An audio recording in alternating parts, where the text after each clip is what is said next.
to GMK. இன்னைக்கு நம்ம இந்த வீடியோல பார்க்க போற vacancy Indo dependent border police force. So இதில் வந்து 526 வேக்கன்ட் வந்துட்டு போட்டிருக்காங்க. ஸோ இந்த வேக்கன்சிக்கு என்னென்ன எலிஜிபிலிட்டி, அதுக்கான டெஸ்ட் எப்படி இருக்கும், உங்களுக்கு எவ்வளோ ஏஜ் இருக்கணும், அண்ட் தென் அதோட சேலரி எவ்வளோ, எல்லா டீட்டெயில்ஸையுமே நம்ம வந்துட்டு ஸ்டார்ட்டாக நம்ம வந்து பார்க்கலாம். ஃபர்ஸ்ட் வந்துட்டு இதில் இந்த 526 வேக்கண்ட்டை 3 கேட்டகரியாக வந்துட்டு பிரிச்சிருக்காங்க. ஃபர்ஸ்ட் ஒன் வந்துட்டு சப் இன்ஸ்பெக்டர் 92 வேக்கண்ட் வந்து அதுக்கு கொடுத்துருக்காங்க. அடுத்ததாக ஹெட் கான்ஸ்டபிள் 383 வேக்கன்சி வந்துட்டு கொடுத்துருக்காங்க.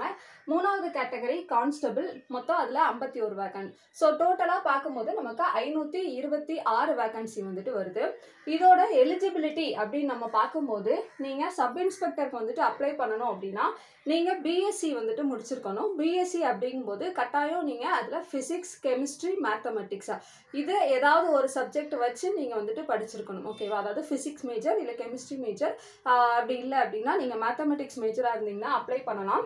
இல்லாத பட்சத்தில் நீங்கள் பிஇ வந்து முடிச்சிருக்கணும். Computer engineering, electronical engineering, electrical engineering வந்துட்டு முடிச்சிருக்கணும். ஐடி, இன்ஃபர்மேஷன் டெக்னாலஜி படிச்சிருந்தா இதுக்கு வந்துட்டு எலிஜிபிள். ஸோ இவங்கெல்லாம் நீங்கள் வந்துட்டு அப்ளை பண்ணலாம் இந்த எக்ஸாமுக்கு, அதாவது சப் இன்ஸ்பெக்டர் போஸ்ட்டுக்கு.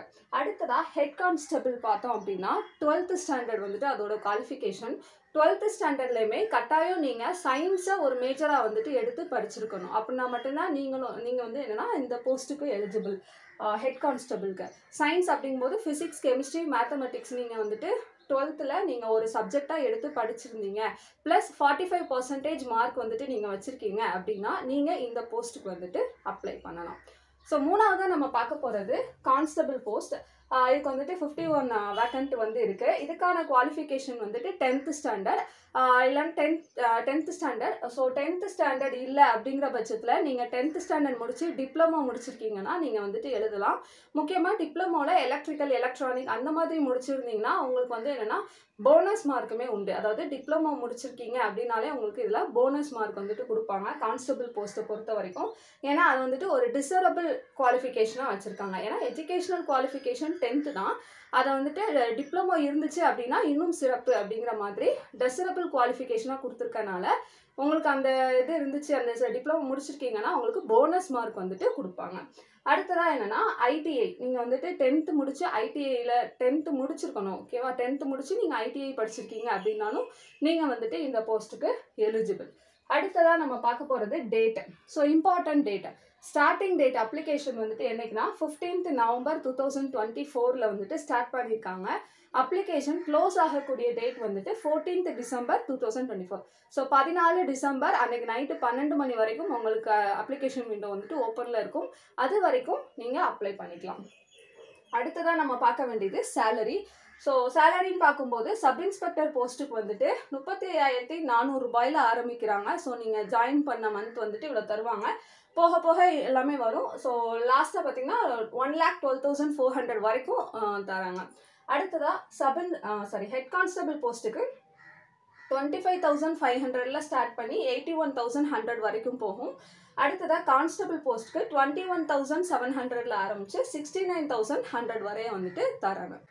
அடுத்ததாக பார்த்தோம்னா இந்த வேக்கண்ட் டோட்டலாக 526 வேக்கண்ட் இருக்குன்னு சொல்லியிருந்தேன். ஸோ அந்த 526 வேக்கண்ட்டில் 10% வேக்கண்ட் வந்துட்டு எக்ஸ் சர்வீஸ்மேனுக்கு வந்துட்டு என்னென்னா ஒதுக்கிடுறாங்க. ஸோ 10% போஸ்ட் வந்துட்டு நீங்கள் எக்ஸ் சர்வீஸ்மேனாக இருந்தால் உங்களுக்கு ரொம்பவே அதிகமான ஆப்பர்ச்சுனிட்டி வந்துட்டு இருக்குது. அடுத்ததாக நம்ம பார்க்க போகிறது டேட், அதாவது நமக்கு அந்த ஏஜ் வந்துட்டு எப்படி ஏஜ் ரிலாக்ஸேஷன் வேணும் அப்படிங்கிறத பற்றின டீட்டெயில்ஸ் தான் பார்க்க போகிறோம். ஸோ நீங்கள் எந்த ஏஜுக்குள்ளே இருந்தால் அப்ளை பண்ணலாம் அப்படிங்கிறத பார்க்கலாம். எஸ்ஏ எக்ஸாமை பொறுத்த வரைக்கும் நீங்கள் 14/12/1999க்கு முன்னாடி பிறந்திருக்கக்கூடாது.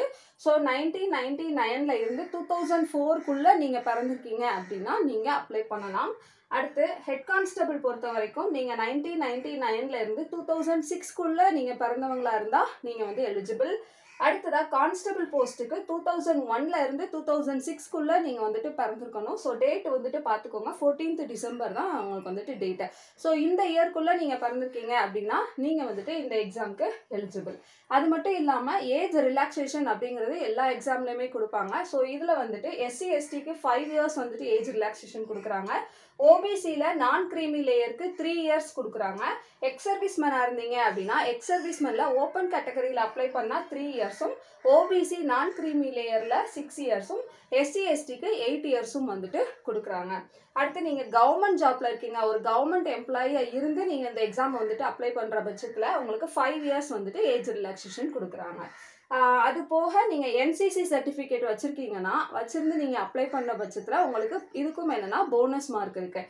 எப்படி வந்துட்டு டிப்ளமோ இருக்கிற பட்சத்தில் உங்களுக்கு எல்லாத்துக்குமே வந்துட்டு போனஸ் மார்க் கொடுக்குறாங்களோ அதே மாதிரி என்சிசி சர்டிஃபிகேட் நீங்கள் வச்சுருக்கீங்க அப்படின்னா அதுக்கும் உங்களுக்கு போனஸ் மார்க் வந்துட்டு கொடுப்பாங்க. மேக்ஸிமம் வந்துட்டு காமனாக உள்ள டீட்டெயில்ஸ் சொல்லியாச்சு. அடுத்ததாக நம்ம போக போகிறது எக்ஸாமினேஷன் செலெக்ஷன் ப்ராசஸ். ஸோ எப்படி வந்துட்டு செலக்ட் பண்ணுவாங்க நீங்கள் அப்ளை பண்ணதுக்கப்புறம் அப்படின்னு பார்த்தீங்கன்னா, ஸோ அப்ளை பண்ணதுக்கப்புறமா ஃபஸ்ட்டு ஃபேஸ் 1 மொத்தம் 3 ஃபேஸாக பிரிச்சிருக்கிறாங்க. ஸோ ஃபேஸ் 1 பார்த்தோம் அப்படின்னா பிஇடி பிஎஸ்டி, அதாவது physical efficiency test, physical standard test. So இந்த மாதிரி அவங்களோட ரன்னிங் ரேஸ் அந்த மாதிரிலாம் வச்சு உங்களோட மெஷர்மெண்ட் வெயிட் எல்லாமே வந்துட்டு பார்ப்பாங்க. ஸோ இதுதான் ஃபேஸ் 1. ஃபேஸ் 1ல் ஃபிட்டாக இருக்கிறவங்க ஃபேஸ் 2க்கு வந்துட்டு போவாங்க. ஸோ ஃபேஸ் 2 வந்துட்டு நமக்கு ரிட்டன் டெஸ்ட் தான், பேப்பர் 1 பேப்பர் 2ங்கிற மாதிரி ரிட்டன் டெஸ்ட்டாக பிரிக்கிறாங்க. ஃபேஸ் 3 வந்து பார்த்தீங்கன்னா டாக்குமெண்ட் வெரிஃபிகேஷன், ஸோ உங்களோட சர்டிஃபிகேட்டில் வெரிஃபை பண்ணுவாங்க. ஸோ இந்த மாதிரி 3 ஃபேஸாக வந்துட்டு செலெக்ஷன் ப்ராசஸை பிரிச்சிருக்கிறாங்க. அவ்வளோதான். ஸோ இதுதான் வந்துட்டு இந்த வேக்கண்ட்டை பற்றின ஃபுல் டீட்டெயில். இது போக உங்களுக்கு வேறு ஏதாவது டவுட் இருக்குது அப்படின்னா நீங்கள் இந்த அஃபிஷியல் வெப்சைட்டில் நீங்கள் வந்துட்டு நோட்டிஃபிகேஷன் கொடுத்துருக்காங்க, நீங்கள் செக் பண்ணி பார்த்துக்கலாம். வேறு ஏதாவது டவுட் இருக்குது அப்படின்னா நீங்கள் கமெண்ட்லேயும் கேட்கலாம். வாட்ஸ்அப் நம்பர் ஸ்க்ரீனில் இருக்குது, நீங்கள் அந்த நம்பரை காண்டாக்ட் பண்ணியும் என்ன டவுட்னாலும் கேட்டுக்கலாம். தேங்க்யூ.